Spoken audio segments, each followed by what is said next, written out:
স্বাগত ডিবিসি সংবাদে। আপনাদের সাথে আছি আমি জান্নাত সাথী। এবার জানাবো খবরের বিস্তারিত। সব দলমতের ভিত্তিতে ঐক্যবদ্ধ জাতীয় সরকার গঠন করতে চায় বিএনপি। সংকট নিরসনে দ্রুত নির্বাচনের তাগিদ দিলেন বিএনপি মহাসচিব মির্জা ফখরুল ইসলাম আলমগীর। সোহরাওয়ার্দী উদ্যানে এবি পার্টির জাতীয় কাউন্সিলে এসব বলেন বিএনপি মহাসচিব। আর দেশ গড়ার কাজে অন্তর্বর্তী সরকারকে অনভিজ্ঞ মন্তব্য করে দ্রুত নির্বাচনের পরামর্শ দেন মাহমুদুর রহমান মান্না। রাজধানীর সোহরাওয়ার্দী উদ্যানে আমার বাংলাদেশ পার্টির জাতীয় কাউন্সিলে অংশ নেন বিএনপি সহ সমমনা দলগুলোর নেতারা। অনুষ্ঠানে যোগ দিয়ে দেশের চলমান সংকটের মধ্যে বিভিন্ন পণ্যে ভ্যাট বাড়ানোয় সরকারের সমালোচনা করেন নাগরিক ঐক্যের সভাপতি। এত বড় সংকটের মধ্যে একটা সরকারি নির্দেশে যারা 100টা পণ্যের উপরে হঠাৎ করেই ট্যাক্স দিতে পারে, ভ্যাট দিতে পারে, যারা টিসিবির ট্রাকে করে একেবারে নেহাইতে নিরন্ন বুভুক্ষ মানুষের অন্ন যোগাবার যে পদ্ধতি সেটা বন্ধ করে দিতে পারে, বুঝতে হবে তারা খুবই থিওরি দিয়ে চলে। তারা থিওরি চাইতে বড় যে প্র্যাকটিস, যেটা জীবন, সেই জীবন বোঝে না। আর দেশের অর্থনৈতিক রাজনৈতিক ভঙ্গুর অবস্থা তুলে ধরেন বিএনপির মহাসচিব। জানান সব দলমতের ভিত্তিতে ঐক্যবদ্ধ জাতীয় সরকার গঠন করতে চায় বিএনপি। দেশের অবস্থা অর্থনৈতিক দিক দিয়ে খুব ভালো নয়, রাজনৈতিক দিক দিয়ে ভঙ্গুর অবস্থা হয়ে আছে, একটা ভাসমান পরিস্থিতি আছে। আমরা অবশ্যই সম্মিলিতভাবে ঐক্যবদ্ধভাবে আমাদের যে লক্ষ্য, সেই লক্ষ্যে আমরা পৌঁছতে সক্ষম হব আমি বিশ্বাস করি। বলেন চলমান রাজনৈতিক সংকটে ঐক্যে ফাটল ধরানোর চেষ্টা চলছে। সব ষড়যন্ত্র রুখে দিয়ে নতুন বাংলাদেশ গড়ার প্রত্যয় জানান বিএনপির মহাসচিব। আমরা সংস্কার আগে নির্বাচন চাই বা নির্বাচনের যে অস্থির হয়ে গেছে, বিষয়টা কিন্তু সেটা না, এটা বুঝতে হবে। আমরা যেটা বলছি যে নির্বাচনটা কেন দ্রুত চাই, এই কারণে দ্রুত চাই যে নির্বাচনটা হলে আমাদের যে শক্তি, সেই শক্তি আরো বাড়বে। কোনো ধরনের ভুল সিদ্ধান্ত নিয়ে দেশের উজ্জ্বল সম্ভাবনা নষ্ট না করার আহ্বান জানান বিএনপির এই শীর্ষ নেতা। পরিবারের পক্ষ থেকে কথা বলবেন ফারহানা জুথি, ডিবিসি নিউজ, ঢাকা। নিবন্ধিত সব রাজনৈতিক দল নিয়েই আগামী জাতীয় নির্বাচন হবে। আর সংস্কার কমিশন প্রতিবেদন দেওয়ার পর রাজনৈতিক দলগুলোর নিবন্ধন নিয়ে পরিকল্পনা করা হবে বলে জানিয়েছেন প্রধান নির্বাচন কমিশনার এএম নাসির উদ্দিন। একদিনে সব নির্বাচন করা কোনোভাবেই সম্ভব নয় বলেও যুক্তি তুলে ধরেন সিইসি। ভোটার তালিকা হালনাগাদ ও ত্রয়োদশ জাতীয় সংসদ নির্বাচন উপলক্ষে শনিবার সিলেটে সাংবাদিকদের সাথে মত বিনিময় করেন প্রধান নির্বাচন কমিশনার এএম নাসির উদ্দিন। আমাদের কিছু সীমাবদ্ধতা আছে, আমি জানি কিছু সীমাবদ্ধতা আছে, আমরা সেগুলো অ্যাড্রেস করার চেষ্টা করছি। জানান প্রধান উপদেষ্টার দেয়া সময় অনুযায়ী কাজ করছে নির্বাচন কমিশন, যা সুনির্দিষ্ট নীতিমালার মধ্য দিয়ে হবে। প্রধান উপদেষ্টা যে বক্তব্য দিয়েছেন, জাতীয় নির্বাচনের টাইম ফ্রেম নিয়ে যে বক্তব্য দিয়েছেন, সেটা মাথায় রেখে ইসি কাজ করছে। আমরা আমাদের সেই কাজ চালিয়ে যাচ্ছি। সভায় সিইসি বলেন একদিনে স্থানীয় সরকার নির্বাচনের সুপারিশ নিয়ে পর্যবেক্ষণ করা হচ্ছে, যদিও তা বাস্তবায়নযোগ্য পরামর্শ নয় বলে অভিমত তাঁর। একদিনে সব লোকাল গভর্নমেন্টের নির্বাচন করার সুপারিশ কেউ কেউ করছে, বিষয়টি আমরা পরীক্ষা করে দেখেছি, এটা কোনো মতেই সম্ভব নয়, এটা কোনো বাস্তবায়নযোগ্য কোনো পরামর্শ নয়। সংস্কার কমিশন প্রতিবেদন দেওয়ার পর রাজনৈতিক দলগুলোর নিবন্ধন নিয়ে নতুন পরিকল্পনা করবে ইসি। আওয়ামী লীগ নির্বাচনে অংশ নিতে পারবে কিনা সে প্রসঙ্গেও মতামত জানান সিইসি। সময় আসুক, দেখবেন কারা কারা নিবন্ধিত অবস্থায় থাকে, যারা যারা থাকবে তাদের নিয়ে নির্বাচন করবো। আমরা অপেক্ষা করুন, আমরা অপেক্ষা করি, দেখি ওই সময় পর্যন্ত অপেক্ষা করি। আমাদের নির্বাচনী ব্যবস্থার যে সংস্কার কমিশনের রিপোর্টটা এখনো আমরা পাইনি, তো এই রিপোর্টটা পেলে তারা কি কি সুপারিশ দেয় এগুলো একটু পর্যালোচনা করে তাহলে হয়তো আমার সিদ্ধান্তে আসতে পারবে। এছাড়াও প্রবাসীদের ভোটার তালিকায় আনার প্রক্রিয়া শুরু হয়েছে বলেও জানান প্রধান নির্বাচন কমিশনার। অলরেডি অনেকে ভোটার হয়ে আছেন, বাকিদেরকেও আমরা ভোটার হিসাবে নিবন্ধিত করার উদ্যোগ নিচ্ছি। প্রত্যুষ তালুকদার, ডিবিসি নিউজ, সিলেট। উচ্চ মূল্যস্ফীতির মধ্যে নতুন করে শতাধিক পণ্যের সম্পূরক শুল্ক ও ভ্যাট বৃদ্ধি শুধু জীবনযাত্রার ব্যয়ই বাড়াবে না, মন্দা দেখা দেবে ব্যবসায়। বাড়বে ব্যবসার খরচ। সরকারের এমন সিদ্ধান্তের কঠোর সমালোচনা করেছেন সাধারণ ক্রেতা, গবেষক ও ব্যবসায়ীরা। এ নিয়ে রাজস্ব বোর্ডের কর্মকর্তারা আনুষ্ঠানিক কথা না বললেও অনানুষ্ঠানিকভাবে জানিয়েছেন আইএমএফ-এর ঋণের শর্ত পূরণ করতেই শুল্ক ও ভ্যাট বৃদ্ধির উদ্যোগ। গেল ডিসেম্বরে সার্বিক মূল্যস্ফীতি ছিল 11% কাছাকাছি। এর মধ্যে খাদ্য মূল্যস্ফীতি ছিল প্রায় 13%। এমন উচ্চ মূল্যস্ফীতির মধ্যে গত বৃহস্পতিবার নতুন করে শতাধিক পণ্য ও সেবার উপর শুল্ক ও ভ্যাট বাড়িয়েছে রাজস্ব বোর্ড। তাতে সাধারণ মানুষ বলছেন পণ্য কেনার ক্ষমতা কমে যাচ্ছে, আর ক্ষুদ্র ব্যবসায়ীরা আশঙ্কা করছেন ব্যবসা কমে যাওয়ার। ইনকাম লেভেল যদি না বাড়ে তাহলে আবার পারচেজিং পাওয়ার কমে যাবে। আবার যদি ভ্যাট ট্যাক্স আর উপরে আরো বাড়তি টাকা দেওয়া হচ্ছে, এটা আমার ক্রয় ক্ষমতা, এটা তো আলটিমেটলি সবার কমে যাবে। নিম্নবিত্ত মধ্যবিত্ত এরা হিমশিম খাবে, এরা কিনতে পারবে না। তখন আমাদের ব্যবসা দেওয়া যায় 10 নম্বর অটোমেটিকলি। যা ক্রয় ক্ষমতা ক্রয় করার দরকার সে আশানুরূপ দ্রব্যাদি ক্রয় করতে পারছে না। সরকারকে জনবান্ধব সরকার হইতে হবে, মানুষের কল্যাণের দিকে তাকাইতে হবে। আমদানি পর্যায়ে 32টি পণ্যের সম্পূরক শুল্ক বিভিন্ন হারে বাড়ানো হয়েছে, যার মধ্যে নানা ধরনের বিদেশি ফল, ফলের জুস, সবজির শুল্ক 20 থেকে 30% করা হয়েছে। শুল্ক বাড়ানো হয়েছে সাবান ও ডিটারজেন্টের উপরও। বিভিন্ন পণ্যের উপর শুল্ক বাড়ানোর ফলে বাড়ছে বিমান পরিবহনের ব্যয়। সরবরাহ পর্যায়ে 4 ধরনের সেবার শুল্ক বাড়িয়েছে সরকার। আবার খরচ বাড়ছে মোবাইল ও ইন্টারনেট ব্যবহারে। এটা আপনি কর আদায় করবেন না, আর নতুন করে যারা ট্যাক্স দিচ্ছে তাদেরকে বেশি করে পানিশমেন্ট দিবেন, আর কাউকে আপনি ট্যাক্স আদায়ই করবেন না। সেটা দায়িত্ব আমি নিব, আপনি ওনার কাছ থেকে ট্যাক্স নেন। আমরা কি বলতে পারবো নিজে বুকে হাত দিয়ে যা ট্যাক্স পাওয়ার কথা ছিল পটেনশিয়াল, আমি ততটুকু পুরোটা আদায় করেছি? 32 ধরনের পণ্যের ভ্যাট 10% বাড়ানো হয়েছে। তাতে বাড়ছে পটেটো ফ্লেক্স, বিস্কুট, কেক, আচার, টমেটো কেচাপ, টমেটো সস, ফলের জেলির দামও। ভ্যাট বাড়ানো হয়েছে রান্নাঘরের ব্যবহার্য বিভিন্ন পণ্যের উপরও। ওষুধের ক্ষেত্রে স্থানীয় ব্যবসায়ী পর্যায়ে মূসকের হার বৃদ্ধিতে বাড়ছে ওষুধের দামও। ভ্যাট বৃদ্ধির ফলে বাড়ছে মিষ্টি ও তৈরি পোশাকের দামও। 14টি সেবার উপর ভ্যাট 10% থেকে বাড়িয়ে 15% করা হয়েছে, তাতেও খরচ বাড়ছে। ব্যবসায়ী পর্যায়ে 3 ধরনের মধ্যে 2টোর ক্ষেত্রে ভ্যাট বাড়িয়েছে এবং একটির ক্ষেত্রে কমিয়েছে রাজস্ব বোর্ড। আমরা তো দেখি যে সবকিছুই যখন সরকার কোনো সার্কুলার দেয় পরের দিনই ধাপ করে দামগুলো বেড়ে যায়, কিন্তু সরকার কি রেভিনিউটা কালেকশন করতে পারছে নাকি, ওই সিস্টেমটা ইন প্লেস আছে নাকি, ওটাকে দেখতে লাগবে। বাজারে ভ্যাট ও শুল্ক বৃদ্ধির আগে থেকেই অনেক পণ্যের দাম বেড়েছে। ব্যবসায়ীরা এখানে নতুন একটা সুবিধা পেল, যেটার মাধ্যমে নতুন করে দাম বাড়ানোর একটা হিডিক পড়বে। আমরা দেখছি ইতিমধ্যে এই হিডিক শুরু হয়ে গেছে, অনেকগুলো পণ্যের দাম বাড়িয়ে দিয়েছেন। বাজারে যথাযথ নজরদারির অভাব রয়েছে বলছেন সংশ্লিষ্টরা। মেহের মনি, ডিবিসি নিউজ, ঢাকা। শতাধিক পণ্যে ভ্যাট ট্যাক্স বাড়ানো আত্মঘাতী সিদ্ধান্ত। এই সিদ্ধান্ত অর্থনীতিকে ক্ষতিগ্রস্ত করবে এবং মূল্যস্ফীতি আরও বাড়বে বলে আশঙ্কা প্রকাশ করেছেন Dhaka chamber of commerce and ইন্ডাস্ট্রির সভাপতি তাসকিন আহমেদ। রাজধানীর মতিঝিলে সংবাদ সম্মেলনে তিনি বলেন, শুধু দেশি ব্যবসায়ী নয়, বাংলাদেশে বিনিয়োগ করা বিদেশি ব্যবসায়ীরাও বিপাকে পড়বেন এতে। সম্প্রতি শিল্প খাতে গ্যাসের দাম 150% বাড়ানোর প্রস্তাব প্রসঙ্গ তুলে ধরে তিনি শিল্প খাতে গ্যাসের দাম না বাড়ানোর আহ্বান জানান। বলেন, 3 বছরে প্রায় 200% বেড়েছে গ্যাসের দাম। এর সাথে আরও 150% যোগ হলে 3 বছরে 400% বাড়বে গ্যাসের দাম। একই সাথে শিল্পে নিরবচ্ছিন্ন গ্যাস সরবরাহ করার তাগিদ দেন সভাপতি। রিয়েলি একটা ম্যাজিক্যাল একটা দেশ, যেখানে 17-18 কোটি লোক, মাত্র 40 লক্ষ ট্যাক্স পেয়ার। তার মধ্যে কিন্তু মাত্র 25 লক্ষ লোক বছরে ট্যাক্স পে করেন। আমরা প্রতিবাদ জানিয়েছি যে এই মুহূর্তে এই জিনিসটা করাটা আমাদের ইকোনমির জন্য একটা ভীষণভাবে চ্যালেঞ্জ আরো বাড়িয়ে দিবে। শতাধিক পণ্যের উপর ভ্যাট আরোপের সিদ্ধান্ত থেকে বর্তমান সরকারকে সরে আসার দাবি জানিয়েছে জাতীয় নাগরিক কমিটি। সংগঠনের সদস্য সচিব আক্তার হোসেন বলেন, আইএমএফ-এর শর্ত মানতে গিয়ে এমন কিছু করা যাবে না যাতে সরকারের উপর মানুষের আস্থা হারায়। দুপুরে রাজধানীর বাংলা মোটরে নিজ কার্যালয়ে সংবাদ সম্মেলনে মানুষের দুর্ভোগ কমাতে আবারও ট্রাক সেল চালুর দাবি জানানো হয়। বিগত সরকারের আমলে পাচার হওয়া টাকা ফিরিয়ে আনতে সরকারকে কার্যকরী ব্যবস্থা নেয়ার তাগিদ দেয়া হয়। নির্বাচিত সরকার ছাড়া জনগণের প্রত্যাশা পূরণ ও সংস্কার সম্ভব নয়। বিএনপির এমন বক্তব্যের সঙ্গে নাগরিক কমিটি একমত নয় বলেও জানানো হয় সংবাদ সম্মেলনে।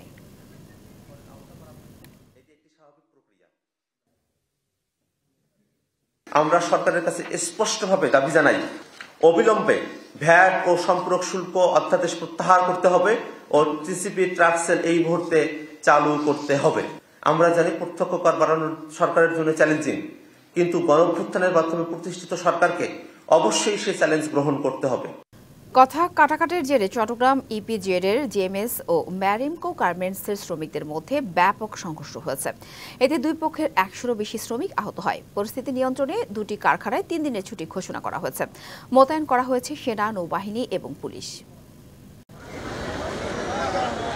চট্টগ্রাম ইপিজেডের 300 গজের মধ্যেই দুটি প্রতিষ্ঠান, জেএমএস গার্মেন্টস লিমিটেড ও মেরিমকো গার্মেন্টস লিমিটেড। কয়েকদিন ধরেই বেতন বাড়ানোর দাবিতে আন্দোলন করছিল গার্মেন্টস দুটির কর্মীরা। তবে গেল বুধবার ইপিজেডের প্রধান ফটক আটকানো নিয়ে দুপক্ষের কথা কাটাকাটি হয়। এরপর থেকেই উত্তেজনা বিরাজ করছিল ইপিজেডে। শনিবার শ্রমিকরা কাজে যোগ দিলে সকালে হঠাৎই সংঘর্ষ বাধে দুপক্ষের মধ্যে। ইটপাটকেল নিক্ষেপ, লাঠিসোঁটা নিয়ে চলে পাল্টাপাল্টি হামলা। রণক্ষেত্রে পরিণত হয় পুরো এলাকা। এ সময় ভাঙচুর করা হয় দুই প্রতিষ্ঠানের বেশ কিছু অংশ। আহত হয় দুপক্ষের 100-এর বেশি শ্রমিক। সংঘর্ষের ঘটনায় পাল্টাপাল্টি অভিযোগ দুপক্ষের। ওরা আন্দোলন করছে, আমরা নামি নাই কেন, এই জন্য আমাদের উপরে অ্যাটাক করছে। পরবর্তীতে ওরা প্রিপারেশন নিয়ে রাখছে। আজকে ওরা ফুল 2 ফ্যাক্টরি পিছন দিয়ে আর সামনে দিয়ে অ্যাটাক করছে। আমরা কাজ করছিলাম প্রায় 1 ঘন্টা, করার পর আমাদের ওই পাশ থেকে আক্রমণ শুরু করছে। আমাদের গ্লাস ভাঙছিল, পাথর টাথর মারছিল। আমরা তো সকালবেলা কাজ করতেছি, কাজ করার অবস্থা ওরা পিছন থেকে গ্লাস পাথর মারছে। মেরেমেটো লোকেরা 1 ঘন্টা কাজ করার পরে ওরা আবার হঠাৎ করে কোত্থেকে আবার হামলা করছে। সামনের দিকে আগাইতে পারতেছেন ওনাদের পাথর ছোড়ার কারণে। আমাদের অনেক ছেলে মেয়ে আহত হয়েছে। পরিস্থিতি নিয়ন্ত্রণে পুলিশের সাথে যোগ দেয় সেনা ও নৌবাহিনী। শ্রমিকদের ভিতরে ভুল বোঝাবুঝির কারণে এই মারামারিটা উৎপত্তি হয় এবং বেশ কিছু 100 জনের বেশি ইনজুর্ড হয়েছে। নৌবাহিনী, সেনাবাহিনী, BGB, police, joint task force আমরা আসার পরে সিচুয়েশন কন্ট্রোলে আনতে সক্ষম হই। তো এখন আলহামদুলিল্লাহ সিচুয়েশন কন্ট্রোলে আছে। প্রায় 2 ঘন্টা সংঘর্ষের পর মালিক পক্ষের সাথে বৈঠক করে প্রশাসন। 3 দিনের ছুটি ঘোষণা করা হয় দুই গার্মেন্টসেই। তুচ্ছ একটি ঘটনা কেন্দ্র করে দুটো গার্মেন্টস ফ্যাক্টরি আছে, তাদের শ্রমিকরা নিজেদের মধ্যে বিবাদে জড়ায়। 2 গার্মেন্টস কোম্পানির বেশ কয়েকজন শ্রমিক আহত হয়। জেএমএস পোশাক প্রস্তুতকারী দেশীয় প্রতিষ্ঠান, অন্যদিকে মেরিমকো ও মেরিমো লিমিটেড দক্ষিণ কোরিয়ার মালিকানাধীন প্রতিষ্ঠান। Mujibul Haque, DBC news, Chittagong. রংমিস্ত্রি আশরাফুল সময়ের প্রয়োজনে যোগ দিয়েছিলেন জুলাই-আগস্ট আন্দোলনে। সেদিন মেয়ের মন ভুলাতে বলেছিলেন কাজ থেকে বাড়ি ফেরার সময় মালটা কিনে ফিরবেন, কিন্তু রাজপথে নেমেই গুলিবিদ্ধ হন তিনি। হাসপাতালে নেয়ার পর মৃত্যু হয় তার। অবুঝ মেয়ে এখনও বাবার ফেরার অপেক্ষায়, আর সন্তান পালনের চিন্তায় কাটছে আশরাফুলের স্ত্রীর দিন। এক ছেলে ও এক মেয়ে নিয়ে সংসার ছিল কুষ্টিয়ার আশরাফুল ইতি দম্পতির। রংমিস্ত্রির কাজ করে যা আয় করতেন তা নিয়ে চলে যেত সংসার। জুলাই-আগস্টে আন্দোলন শুরু হলে বাড়িতেই অবস্থান করছিলেন আশরাফ। 4 আগস্ট কুষ্টিয়া শহরে যোগ দেন আন্দোলনে। শহরের 4 রাস্তা মোড়ে আন্দোলনে যোগ দিলে শুরু হয় সংঘর্ষ। সেখানে গুলিবিদ্ধ হলে হাসপাতালে নেয়ার পর মৃত্যু হয় আশরাফুলের। বাবার অপেক্ষায় ছোট্ট ফারিয়া। আর মাদ্রাসায় 3য় শ্রেণীতে পড়া ছেলে ফাহিম যেন কিছুই বুঝে উঠতে পারছে না কি মর্মান্তিক ঘটনা ঘটে গেছে তাদের জীবনে। আর বাবা আমাকে খুব ভালোবাসতো, সকালবেলা মাদ্রাসায় নিয়ে আসতো। বাবা কি বলে গেছিল তোমাকে আসার সময়? মাটা নিয়ে ফোনে। তুমি কি বলেছিলে? আমি বলেছিলাম তাড়াতাড়ি। তোমার কি বিল ডাকলি তোমার বাবা? আমুজি। ছোট্ট 2 সন্তান নিয়ে অনিশ্চিত ভবিষ্যৎ আশরাফুলের স্ত্রীর। কোথায় যাবেন, কি করবেন, অন্ধকারে পথ খুঁজে পাচ্ছেন না। তখন সবাই বলেছিল যে এই সংসারের দায়িত্ব নিলাম, ছেলে মেয়ের দায়িত্ব নিলাম, কিন্তু এখন কেউ দায়িত্ব নেই নাই। আমারই সবকিছু দেওয়া লাগে। ক্ষতিগ্রস্ত পরিবারটিকে সরকারি সহযোগিতার আশ্বাস প্রশাসনের। আশরাফুলের পরিবারকে ইতিমধ্যেই জেলা প্রশাসন থেকে, অর্থাৎ জেলা প্রশাসক স্যার তাকে তার নিজস্ব তহবিল থেকে একটি আর্থিক অনুদান দিয়েছে। এর পরবর্তীতে সরকারিভাবে আসলে আমরা সেটি যথাযথভাবে পৌঁছে দেওয়ার প্রক্রিয়া শুরু করব এবং তারা সেটি পাবেন। এদিকে আশরাফুল হত্যার ঘটনায় 29 জনকে আসামি করে মামলা করেছেন তার স্ত্রী লাবনী আক্তার ইতি। DBC news desk. বান্দরবানের আলীকদমে অনুপ্রবেশের সময় 58 রোহিঙ্গাকে আটক করেছে বিজিবি। আটক করা হয়েছে দালাল চক্রের 5 সদস্যকে। সকালে উপজেলার নয়াপাড়া ইউনিয়নের বুচির মুখ এলাকা থেকে তাদের আটক করা হয়। একই সাথে দীর্ঘদিন ধরে রোহিঙ্গাদের মিয়ানমার সীমান্ত থেকে বাংলাদেশে অনুপ্রবেশে জড়িত থাকার অভিযোগে উপজেলা বিএনপি ও ইউনিয়ন স্বেচ্ছাসেবক লীগ নেতা সহ 5 সদস্যকে আটক করা হয়েছে। বিজিবি জানায়, গোপন সংবাদ পেয়ে অভিযান চালিয়ে আটক করা 58 জন রোহিঙ্গার মধ্যে 12 জন পুরুষ, 10 জন নারী ও 36 শিশু। তাদের মিয়ানমারে ফেরত পাঠানোর কার্যক্রম প্রক্রিয়াধীন রয়েছে বলে জানিয়েছে পুলিশ। চাঁপাইনবাবগঞ্জ সীমান্তে বিএসএফ এর গুলিতে শহীদুল ইসলাম নামের এক বাংলাদেশি আহত হয়েছেন। ভোরে আজমতপুর সীমান্তে এই ঘটনা ঘটেছে। বিষয়টি নিশ্চিত করেছেন মহানন্দা ব্যাটালিয়নের অধিনায়ক লেফটেন্যান্ট কর্নেল গোলাম কিবরিয়া। তিনি জানান, আজমতপুর সীমান্ত দিয়ে বেশ কয়েকজন চোরাকারবারি ভারতে মাদক আনতে যায়। এ সময় বিএসএফ এর গুলিতে আহত হন শহীদুল। লালমনিরহাটের দহগ্রাম আঙ্গুরপোতা সীমান্তের শূন্যরেখায় কাঁটাতারের বেড়া তৈরি করার চেষ্টা করেছে ভারত। এরপর থেকে ওই সীমান্তে উত্তেজনা বিরাজ করলেও আজ পরিস্থিতি অনেকটাই স্বাভাবিক। তবে সীমান্তে অতিরিক্ত বিজিবি সদস্যকে সতর্ক অবস্থানে থাকতে দেখা গেছে। চূড়ান্ত সিদ্ধান্তে না পৌঁছানো পর্যন্ত সকল ধরনের নির্মাণ কার্যক্রম স্থগিত রাখতে সম্মত হয়েছে উভয় পক্ষ। ফলে পরিস্থিতি এখন স্বাভাবিক। গতকাল দহগ্রামে বাংলাদেশ ভারত সীমান্তে প্রায় আধা কিলোমিটার এলাকা জুড়ে কাঁটাতারের বেড়া তৈরির কাজ শুরু করে বিএসএফ। খবর পেয়ে রংপুর 51 বিজিবি ব্যাটালিয়নের পানবাড়ি ও দহগ্রাম ক্যাম্পের সদস্যরা ঘটনাস্থলে গিয়ে বেড়া নির্মাণে বাধা দেন। এ সময় সীমান্তের দুই পাশে সীমান্তরক্ষী বাহিনীর সঙ্গে স্থানীয় লোকজন জড়ো হলে সৃষ্টি হয় উত্তেজনা। তামিম ইকবালের জাতীয় দলে না ফেরার সিদ্ধান্ত আবেগী করছে তার সাবেক ও বর্তমান সতীর্থদের। মুশফিকুর রহিম, মাহমুদুল্লাহ রিয়াদ, নাজমুল হোসেন শান্তরা সামাজিক মাধ্যমে তামিমকে নিয়ে দিয়েছেন বিদায় বার্তা। এক সময়ের ওপেনিং পার্টনার ইমরুল কায়েস বলছেন, চাইলে আরও কয়েক বছর খেলতে পারতেন তামিম। যদিও মোহাম্মদ আশরাফুলের মতে সেরা সময়ে আন্তর্জাতিক অধ্যায়ের ইতি টানার সিদ্ধান্ত নিয়েছেন দেশ সেরা ওপেনার। টাইগার জার্সিতে ফিরবেন কি ফিরবেন না এমন জল্পনা কল্পনার মাঝে হঠাৎ আবেগী ঘোষণা তামিম ইকবালের। ইতি টানলেন জাতীয় দলের জার্সিতে ফেরার সব সম্ভাবনার। দেশের ক্রিকেটের সর্বকালের সেরা ওপেনারের এই ঘোষণায় স্মৃতিকাতর হয়েছেন সাবেক সতীর্থরাও। জাতীয় দলের সাবেক আর ফরচুন বরিশালের বর্তমান সতীর্থ মুশফিকুর রহিম এবং মাহমুদুল্লাহ আবেগী পোস্ট দিয়ে তামিমকে বিদায় জানিয়েছেন। দীর্ঘদিনের ওপেনিং পার্টনার ইমরুল কায়েস আগে থেকেই জানতেন তামিমের সিদ্ধান্ত। বন্ধুর সিদ্ধান্তকে সম্মান জানালেন তিনিও। এটা আসলে এর আগেও ডিসিশনটা নিয়েছিল, মাঝে আমরা অনেক এটা নিয়ে আলোচনা করেছিলাম, বাট পার্সোনালি ওর সাথে আমি যতবারই জিজ্ঞেস করছি ও আমাকে একই কথা বলছিল, দোস্ত আমি যে ডিসাইড করছি এটাই আমার ফাইনাল। তামিমকে নিয়ে হয়তো ইমরুলের কিছুটা আক্ষেপও আছে, কেননা বন্ধুকে আরও কিছু বছর দেখতে চেয়েছিলেন জাতীয় দলের জার্সিতে। তামিম ইকবালের বাংলাদেশ ক্রিকেটে দেওয়ার আরও অনেক বছর ছিল এবং চ্যাম্পিয়ন্স ট্রফি পর্যন্ত খেললে হয়তো আমাদের টিমটার জন্য বেটার হতো, বাট এটা তার পার্সোনাল ডিসিশন, এটাকে আসলে আমাদের কোনো কিছু বলার নাই। তবে আরেক সাবেক অধিনায়ক আশরাফুলের মত কিছুটা ভিন্ন।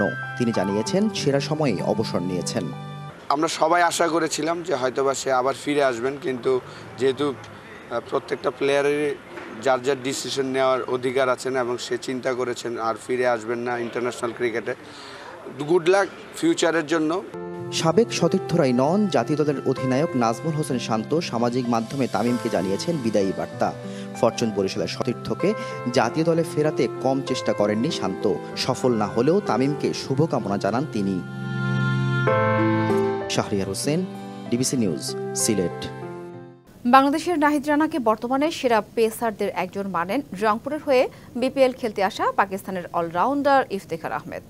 জানিয়েছেন, জাতীয় দলে কামব্যাক করার সেরা মঞ্চ বিপিএল, যেখানে তরুণরা নিজেদের মেলে ধরতে পারেন। সিলেট থেকে মেহেদি হাসান মিমের ক্যামেরায় আরও জানাচ্ছেন Shahriar Hossain. Tiger young sensation Nahid Rana এবং ইফতেখার আহমেদ এবার বিপিএল মাতাচ্ছেন একই দলের হয়ে। এই আসরেও গতির ঝড় তুলে 6 ম্যাচে 9 উইকেট নিয়েছেন রানা।